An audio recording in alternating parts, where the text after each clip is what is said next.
We all know Fazbear Entertainment are the company that owns the Fazbear brand. They are responsible for the many locations, characters, merchandise, and incidences throughout their history. But how did it all start? How did Fazbear Entertainment form and rose to become the massive success we see it today? Well, we're going to have to go back to where it all began by looking at the original owners, Henry, Emily, and William Afton, and see where they came from and how they formed a massive franchise. The first location Henry and William owned was, of course, Fredbear's Family Diner, with characters Fredbear and Spring Bonnie. But this wasn't the first time a bear character named Fredbear was seen. As we can see from this poster from Security Breach, there was an even older establishment that used a brown bear called Fredbear and nicknamed Freddy. This poster looks very old and vintage, with it being in black and white, the use of a gramophone, and the tickets being sold for 50 cents. So this poster could possibly have come from the 30s or the 40s, with either a bear suit or an actual bear as Fredbear. This location most likely wasn't owned by either William or Henry, since they would be too young, and as we can see from these fast facts from FNaF Special Deliveries files, that Fredbear's Family Diner was the first location of the Freddy's franchise. So we can assume that the yellow Fredbear we know was inspired by the old vintage Fredbear. So now we know where one of the characters from Fredbear's came from. Let's now dive into the owners of the diner themselves and see where they came from. Let's look at Henry first. For that, I think we're gonna have to use one of the Fazbear Fright stories, the Puppet Carver, to help us. One of the characters in the Puppet Carver is a handyman called Porter.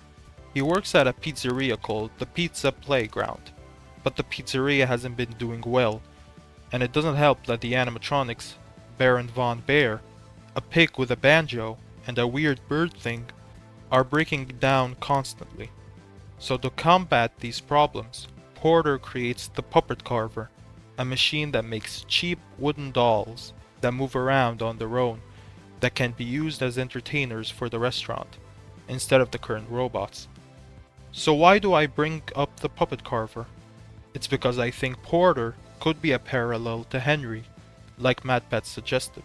Maybe in the game universe, Henry, in his younger years, worked at a bear-themed restaurant filled with faulty animatronics, and as Porter created the Puppet Carver and Frights, Henry could have invented the spring locks, and later in his life creates his first spring lock character, Fredbear. But of course, that is all speculation. Another thing about the Puppet Carver before I continue, let's talk about the animatronics we see from the Pizza Playground. We know that the mascots of this restaurant are a bear called Baron Von Bear, a banjo-playing pig, and a bird. It's a popular theory that these guys are the Mediocre Melodies, with Chica being a part of the band before she joined the Fazbear band. And in Game Theory's FNaF timeline, he states that Henry created the Mediocres and Chica. But how about I give my 2 cents on this? First off, if the Mediocres were created on a really early date, then Henry wouldn't have made them, since in the Ultimate Guide, it states that Fredbear was Henry's first creation. Another problem that stems from this is that Nedbear is a ripoff of Freddy Fazbear, not Fredbear, like a lot of people think, and all of the Mediocres are a ripoff of the Fazbear band, because if they were a ripoff of Fredbears, they wouldn't have a variety of many colorful characters. That would only make sense if they were ripping off Freddy's, since they have many colorful characters. So the Mediocres wouldn't have existed before Freddy Fazbear's Pizza. So that leaves us with 2 options. Perhaps the location Henry worked at wasn't a ripoff of Fredbear's, but just a restaurant with a different set of characters. Or the characters were an older version of the Mediocres, with a bear robot that had nothing to do with Fazbear, Pigpatch, and either Chica or an older version of her that inspired the Chica we know now. To be honest, I think the former is more plausible, Now let's talk about the other owner, William Afton. We don't know much about William's early life, except he became a businessman. But I think the earliest time we see him is represented with the Staffbot family. These fellas, of course, represent the Afton family. If you didn't know, there was supposed to be a conversation between the father and the mother that was cut. They say, I am home. You're home early. I quit my job. What about the children? We have a down payment on a new closet. I do not know what I was thinking. I was compelled to leave my post. This is no longer working. I am leaving. Do not go. May you be happy in the life you have chosen. So from this, we can assume that before William founded Fredbear's, he used to work at a job that he eventually quits. And because of that, his wife becomes furious and couldn't take it anymore and leaves him, leaving William with his 3 children. It seems like William and his family never had a healthy relationship. But from the cut dialogue, it looked like maybe he once did somewhat care about his wife, unlike his children. Another thing we know about William before he founded Fredbear's was, in the novel trilogy, William was the business side of the restaurants, and that he didn't have any robot knowledge before opening Fredbear's. Eventually, Henry and William partner up and start a small business. With William's business mind and Henry's newest invention, spring locks, they open a small diner called Fredbear's Family Diner in 1982, with Henry's creations being Fredbear and Spring Bonnie as the mascots. Fredbear being of course inspired by the vintage Fredbear from the 30s or 40s. Eventually, the place becomes a massive success. They then air a cartoon with Fredbear and his new colorful friends. William and Henry then create a new restaurant called Freddy Fazbear's Pizza in 1983 with actual animatronics built by Henry, since he now can afford it. One interesting note I want to talk about is this Faz fact from FNaF AR's files, which states that William was the one who created the animatronics, when we know for a fact that the original 4 were created by Henry. Small souls trapped in prisons of my making. Small souls trapped in prisons of his making. So what's with this Faz fact? There are 2 possible answers. The first could be that Fazbear's wants to leave Henry out of the picture, for whatever reason, maybe because he shut them down once, and make William look like the man behind everything. The other possibility could be that William came up with the core 4 characters themselves for the cartoon show, and eventually Henry built them for Freddy's. Anyways, after Freddy's opened, business was booming. They even created a new set of toys of the characters that will eventually become the toy robots in the future. Henry also started to teach William about robotics, but even though William tried several times, he couldn't make his creations as well and as magical as Henry's.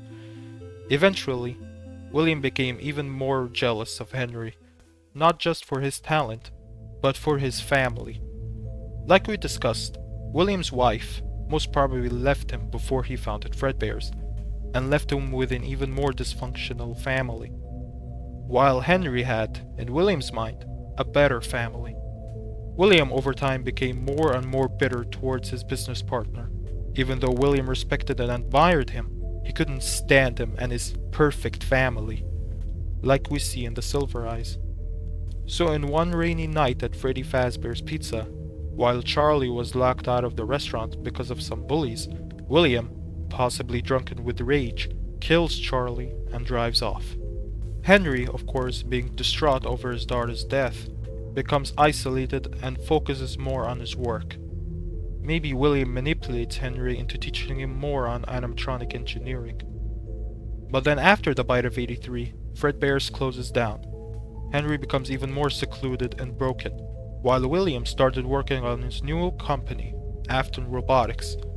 Since William was too busy building his new company, Henry decides to hire new management to take care of the business, since he possibly wanted to take a back seat because he was too distracted and broken to run the business on his own. The new management forms Fazbear Entertainment, and they proceed to open multiple Fazbear restaurants around America aka sister locations. Phone Guy is then hired as an instructor for the employees. Fazbear gets the old Fredbear and Spring Bonnie to Freddy's to be used as side characters. Right now we have two specially designed suits that double as both animatronic and suit. And they make multiple Springlock animatronics for other locations based on Henry's design.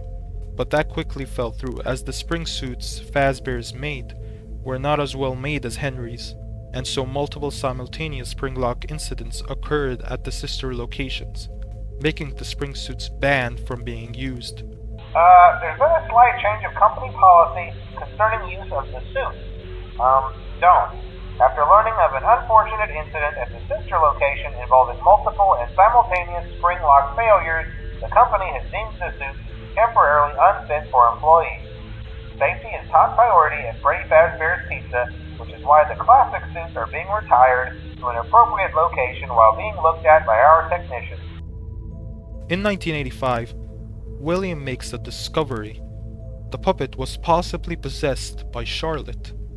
So to test this theory out, he wears the banned spring suits from Fredbear's and kills and stuffs 5 kids into the mascots. But after the missing children's incident, William was questioned about the murders, and so was Henry, since he was still technically the manager of the location where the missing children incident happened, even though he most likely didn't focus his attention on the location or anything anymore for that fact. The police were confident it was William, but had no evidence to show it, so he was set free. Henry then leaves the company and Freddy's for good. Fazbear Entertainment seals the safe room to hide it from the police.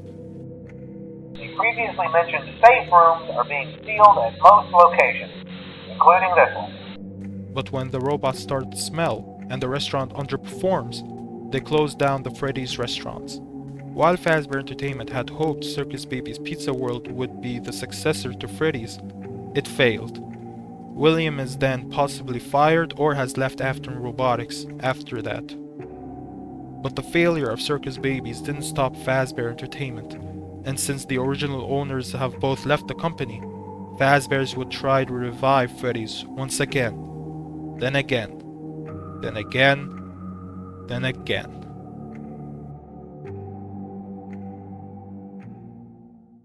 Thank you so much for watching this video. As you can see, this video was mainly speculation from a lot of different information and sources around the franchise. So I tried to piece them all together into one coherent timeline of events that makes sense and fits with the information that we have now.